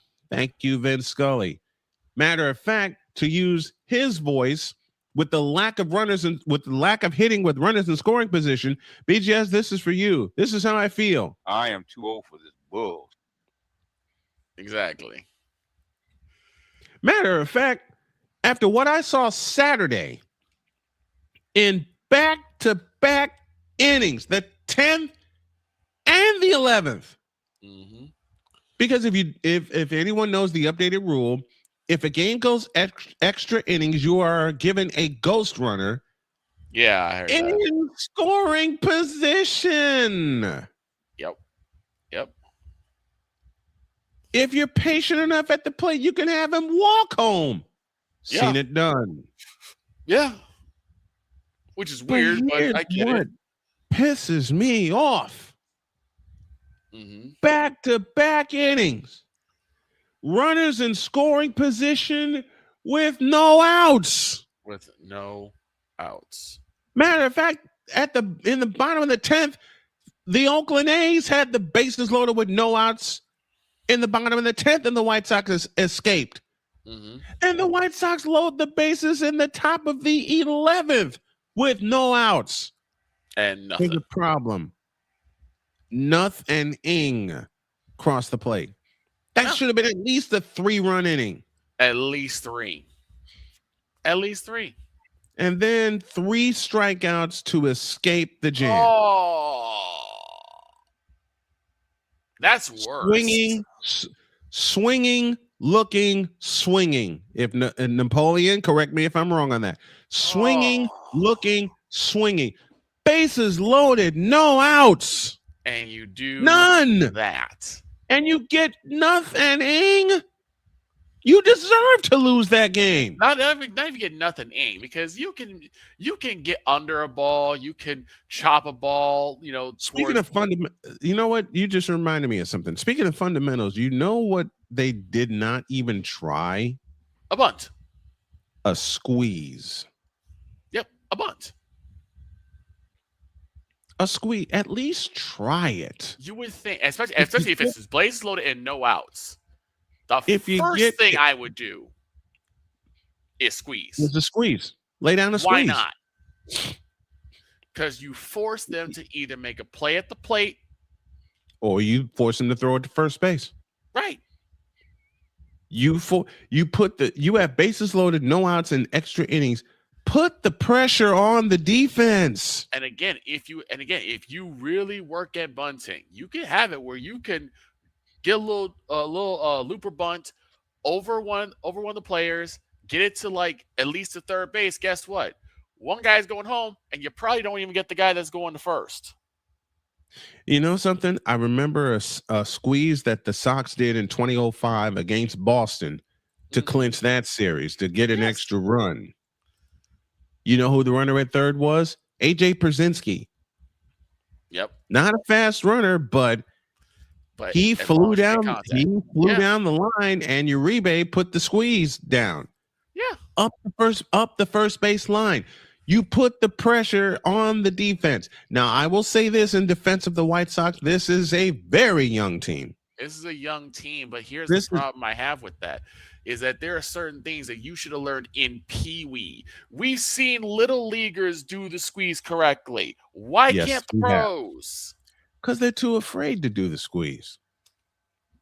I'll give you that answer. They're too afraid to do it. That's why I kind of said it. That's why I kind of pause when I say, yes, it is a very young team. They're going to go through growing pains. That I understand. Yeah. But the things that is something you learn in Pee Wee. Yep, some of the fundamentals should be coming out right now. I agree with you, Victor. I totally agree with that. But the big part of me, it's like, this is a young team. I get that. And you want to, Victor just said it. You're a young team, but there's some stuff you could do that you learned in Pee Wee growing up, like a squeeze. A squeeze. I mean, dadgummit, get some run down. Well, they weren't. Well, they haven't been caught in the rundown yet. I'm just saying, I'm saying in terms of fundamentals, I see teams who are messing up the rundown. Mm-hmm. How the do New you York mess Mets? this up? The New York Mets, perhaps. Sorry, Deeds. I'm not. 11 straight losses for the Mets, but this ain't about the Mets. This is about our White Sox. Right. Now, I will also grant them this. This is a long season. Yes. And they are, I want to say 2 to 3 games ahead of last year's pace. And I'll say this also. I don't think the Sox started off that well in 2005. They didn't. So there's plenty of time to come back. There's plenty of time to turn it around. Yeah, I'm just like there's so plenty of time to turn. There's plenty of time to turn it around. Just chip away at it. Right. Okay? The division, and I know I'm thinking far too ahead, but I don't care. The division can be had. Oh, yes. Okay? Yes. The division can be had. What you need to do is start with your arms. Yes. And right now, our closer is former Philly Sir Anthony Dominguez. And I will say this bluntly, I don't trust him. Because he threw away a game against Kansas City. Right. Well, you're not going to be perfect, but my thing is that you guys, the offense feeds the pitcher. The offense feeds the pitching. If you are a pitcher and your team goes 1, 2, 3, 1, 2, 3, 1, 2, 3, they're not looking to go out for that next inning. And then what makes it worse is if they actually start getting runs on the board, but nothing comes across, then your pitcher feels deflated because now he's like, I have to win this game on my own. Because my hitters are not hitting. They're not helping me. It began with the first game of the year when we went to Milwaukee. It felt so much like we were actually going to do something that game because first inning. Chase Mydroff led that game off with a home run. Yep. The problem? He hasn't hit one since. He led with the home run. The problem with that game is the Sox only scored the first run and the last run. Milwaukee did the rest of the damage. Exactly. 14 runs between the 2nd and the 8th inning for Milwaukee. Between the 2nd and the 8th inning for Milwaukee, they scored 14 runs. 14 runs. As a matter of fact, it was between the 3rd and the 8th inning. Because we retired them in order. In the first and the second. Yep. Yeah, you're right. You are correct. Absolutely. We retired the Brewers 6 out of 8 batters in the first 2 innings. Nothing since. And then they got to get they went and batted at will. They batted around twice in that game. And that just plain pisses me off. Yep. But again, to allow 2 things. This is a very, very young team. And you got, in essence, 4 months to turn this thing around. I mean, now, how far will they turn it around? I don't know. Because I didn't expect them to compete as a whole because they are such a young team. So we got to allow that, right? I'm not looking at this thing through rose-colored glasses. I'm looking at this thing factually. Because there was this graphic that came up during one of the games I did that this was the 4th youngest team in baseball. This is the fourth youngest team in baseball. So we got to allow that. But doggone it, get some runs. How did Harry Carey put it? Let's get some runs. And again, I don't know if this is a discipline thing. I don't know if this is just a hitting thing. But it seems like whenever there's runners in scoring position, the Sox just flat out get nervous. Hey, like they just know something's going to go wrong. You know what? I'll allow this. Given their recent history, happens to the best of them. Yes. Happens to the best of them. That's why they play 162 games. Exactly. I'll give them that. Easy. I'll give them that. That's why they play 100. That's why I play the 162 games. It's just frustrating to see that those two constants, lack of pitching and lack of run production. Yes, manufacturing runs. Say that again, please. Manufacturing runs. Manufacturing runs. D said it a couple weeks ago while I was in the office. What is the one key thing for anyone who's coming at the bat? Get them on, get them over, get them in. It's that simple. Yesterday and Friday, we saw flashes of that. And I love Murakami already, okay? Yeah. Yeah, he's going to be someone to watch. He's going to be someone He's going to be the anchor of that offense. So now you've got that. Now the White Sox have got that anchor, Frank Thomas. Hello. What position is he? What position is Murakami? What position is Murakami? First base. So he may end up being this Frank Thomas. Team's first, either that or Paul Konerko. He might be this version of this team's version of Paul Konerko. But the key is they have their anchor in the field. I do expect this team to gel at some point this season, even if it's going into next year. Yes. Give us something to look at. You know what I mean? Give us something to look forward to. Right. All right? Give us something to believe in. Give us something to look forward to, because I believe in this team. They're young, they're hungry, they play hard. It's just the fundamentals have to catch up with them. Yeah. And next time we talk to Mr. Spivey, I want to ask him that too. And you see that with every young team. The fundamentals as a team, and I'll put that in there. The fundamentals as a team have to catch up with them. Victor, your final thoughts. And I would look directly at the coaching staff, from the manager to the hitting coach to the pitching coach. All you guys need to start taking some accountability in this play. These past couple games, you guys say, okay, I like the fact these guys can hit for power, but they need to start hitting for contact. I'm going to start doing some more squeeze drills, some more bunt drills. I'm going to start seeing these guys start pitching for the outside corner. The days of Jose Contreras. The days of Freddie Garcia. Days of John Garland. And Mark Burley. I got a name for you. The days of Jack McDowell. I mean, heck, go back to the days of Chris Sale at this point.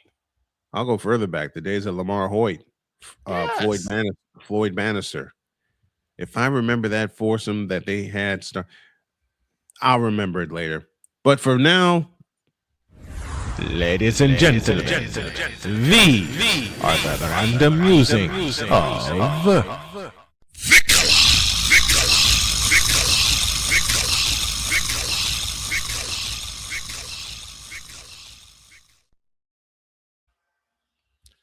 It's about that time.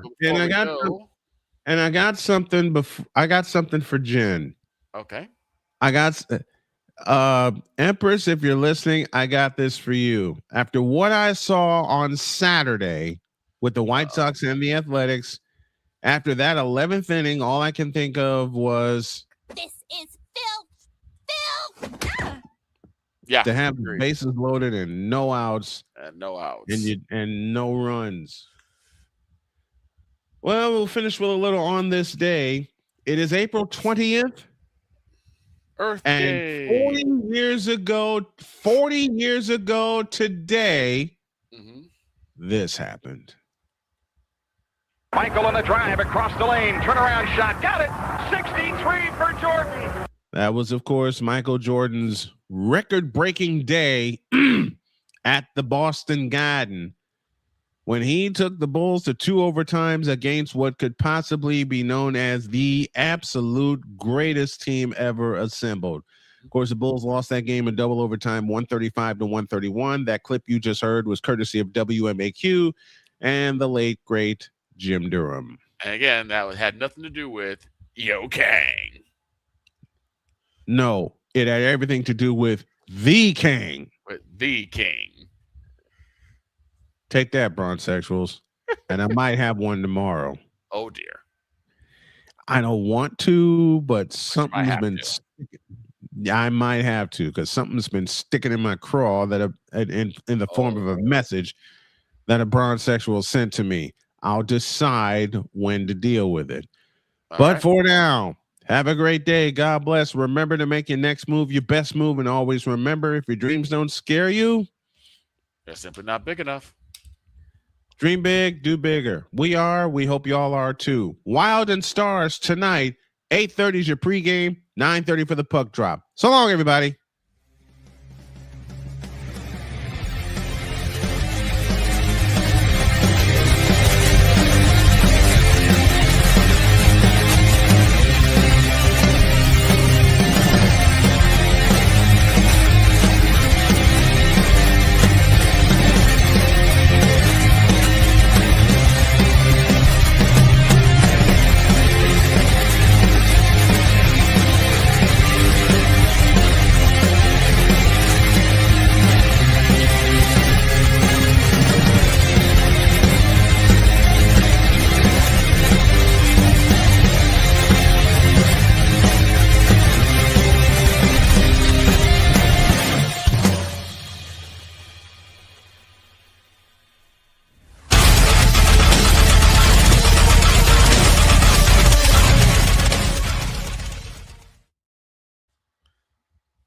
Tonight, Wild and Stars game 2 from Dallas. 8:30 is our pregame, 9:30 is our puck drop. So long, everybody.